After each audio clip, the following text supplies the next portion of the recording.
Hey everyone, and welcome back to my channel. Have you ever wondered what happens when one of the most private families in the world has to share a really public health diagnosis? Well, today we are diving deep into the story behind King Charles's cancer announcement and what it could mean for the future of the monarchy. You see, for literally centuries, the British royal family has lived by this kind of unspoken rule when it came to anything personal. Never complain, never explain. Basically, you just keep a stiff upper lip and carry on, no matter what's going on behind the scenes. But in early 2024, that all changed. So here's what we're going to cover in our explainer today. We'll start with the royal health bombshell itself, then get into what exactly happened. We'll talk about how this breaks from the past, the whole public figure versus private patient debate, what's being called the King Charles effect, and finally, what happens next. All right, so first up, a royal health bombshell. This whole story really kicks off with a statement from Buckingham Palace that was, truly unprecedented. It just completely shattered this long-held tradition of silence around the monarch's health. So on February 5th, 2024, the palace announced that King Charles III had been diagnosed with a form of cancer. And look, this was a massive deal, not just because of the diagnosis itself, but because they actually announced it. That's the real shocker here. So what exactly led up to this moment? Okay, so let's get into the specifics of what happened. The king's cancer diagnosis actually came as a total surprise. It was discovered after he went to the hospital for a completely different and really common procedure. Let's break down the timeline. So, it all unfolded really fast. On January 17th, the palace says the king is going in for a procedure for an enlarged prostate. He's admitted on the 26th and then discharged just a few days later on the 29th. Then, boom, on February 5th, Buckingham Palace reveals that during that treatment, a form of cancer was discovered.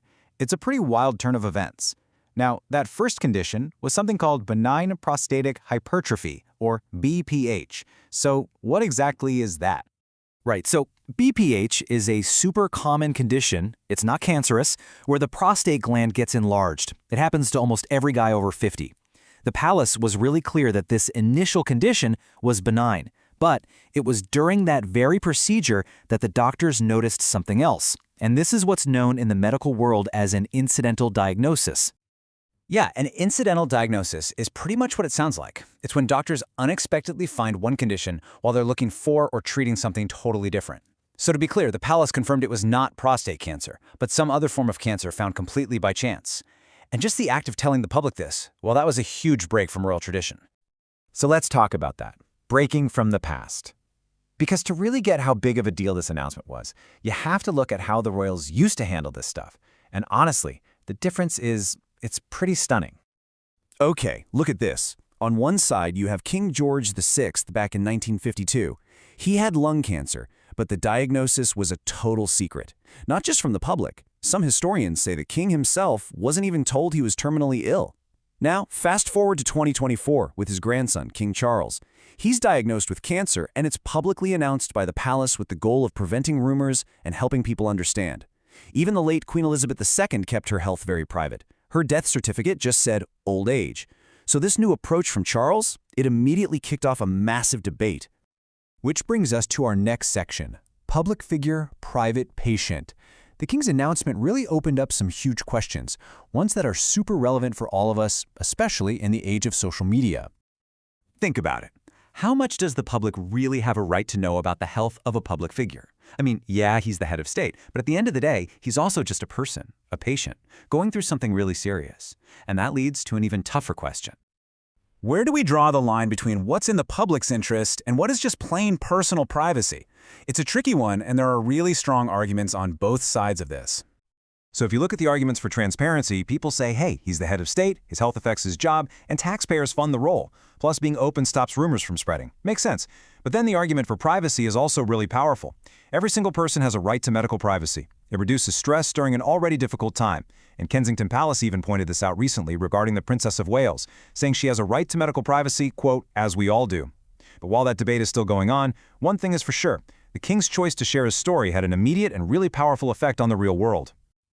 And that brings us to the King Charles effect. You see, in their official announcement, the palace actually gave a very specific reason for why the king was being so open. They said His Majesty chose to share his diagnosis in the hope it may assist public understanding for all those around the world who are affected by cancer. And you know what? That hope, It turned into a measurable reality almost overnight. The data on this is actually pretty incredible. Get this, a 42% rise in visits to Cancer Research UK's information page. That happened the day after the King's announcement. This King Charles effect is real. It showed that one high-profile person sharing their story can literally prompt thousands of people to learn more and think about their own health. That's exactly what he was hoping for. So what's been happening since the announcement?